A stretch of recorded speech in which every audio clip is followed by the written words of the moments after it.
राधे राधे दोस्तों, कैसे हैं आप लोग। आशा करती हूँ आप लोग अपने घर में अच्छे और स्वस्थ होंगे। प्रेम से बोलो राधे राधे। श्री हरिवंश हरि बोल। आज हम आपको जानकारी देंगे कि लड्डू गोपाल को कहाँ और कैसे स्नान कराएं। तो चलिए वीडियो शुरू करते हैं। देखिए, जो भक्त लोग लड्डू गोपाल की सेवा करते हैं और वो छोटी-छोटी देखिए जो गलतियाँ होती हैं, होती ही रहती हैं देखिए, क्योंकि हम एक साथ कोई भी चीज़ हम नहीं सीख सकते, हमें धीरे-धीरे ही हर चीज़ पता होती है। तो लड्डू गोपाल की जो सेवा कर रहे हैं जो भी भक्त लोग हैं, काफ़ी लोगों को ये पता नहीं होता है कि हम लड्डू गोपाल को कैसे स्नान कराएँ और कहाँ कराएँ। कुछ लोग ये भी गलतियाँ करते हैं कि लड्डू गोपाल को मतलब उन्हें पता ही नहीं कि लड्डू गोपाल को कहाँ नहलाना चाहिए, मतलब कैसे नहलाना चाहिए। तो देखिए, लड्डू गोपाल को आप जहाँ पे आपने लड्डू गोपाल को विराजमान किया है, आप हो सके तो आप वहीं पे मतलब उसी रूम में, जिस रूम में आपने लड्डू गोपाल को विराजमान किया है, आप उसी जगह लड्डू गोपाल का जो भी काम हो आप उसी रूम में करिए। आप बाहर मत ले जाइए, क्योंकि देखिए बाहर ये सब चीज़ें करने हमें मतलब कि कहीं कुछ मतलब होता ही रहता है। और लड्डू गोपाल के लिए हमें पवित्र स्थान ही चुनना चाहिए। तो जिस रूम में आपने लड्डू गोपाल को विराजमान किया है, आप उसी रूम में लड्डू गोपाल को स्नान कराएं। तो अब स्नान कैसे कराएं?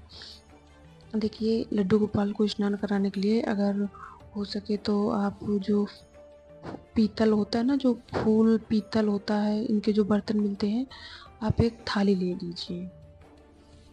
आप उसमें लड्डू गोपाल को, उसी थाली में आप लड्डू गोपाल को रखिए और उसमें आप एक तुलसी दल होता है ना, आप उसका एक पत्ता तोड़ के उसी में डाल दीजिए। और फिर आप उसी थाली में आप स्नान कराएं लड्डू गोपाल को।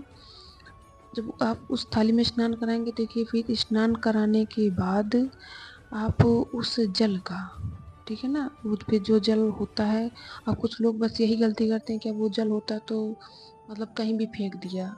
ऐसे नहीं फेंकना होता है। वो देखिए, प्रभु के पूरे शरीर से होकर, उनके चरणों से होकर वो पानी गया है।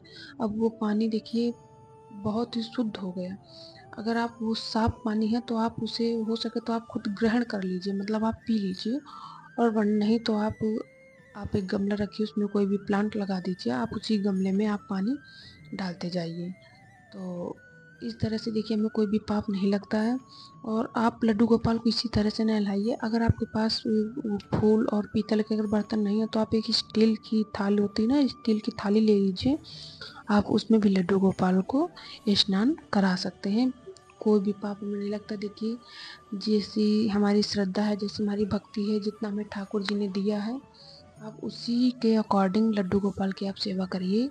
आप किसी भी वीडियो या रील के चक्कर में मत पड़िए कि अगर लोगों ने कहा कि नहीं ऐसी चीज़ में ही करना है तो आप, अब आपके पास आप इतनी समृद्ध नहीं हो, आपके पास इतनी इनकम नहीं है कि आप ऐसा कुछ कर सको। तो आपके पास जो हो, जितना हो, आप उतने में ही लड्डू गोपाल की सेवा करिए। लड्डू गोपाल हमारे बहुत ही दयालु हैं।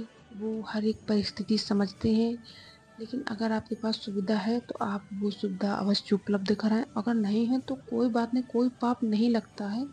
आपसे जैसी सेवा भक्ति हो रही है आप बिल्कुल वैसे ही करिए। बस अपना भाव स्वच्छ रखिए, निर्मल रखिए, और इन सब चीज़ों से कोई पाप नहीं लगता है।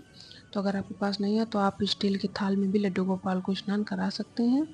तो कैसी लगी आपको जानकारी? अगर आपको जानकारी अच्छी लगी हो तो प्लीज़ कमेंट में राधे राधे अवश्य लिखें। और अगर आपको किसी और भी टॉपिक पे वीडियो चाहिए तो आप प्लीज़ मुझे कमेंट में अवश्य बताइए, मैं आपके लिए अवश्य वीडियो लेकर आऊँगी। मिलते हैं अगले वीडियो के साथ। राधे राधे।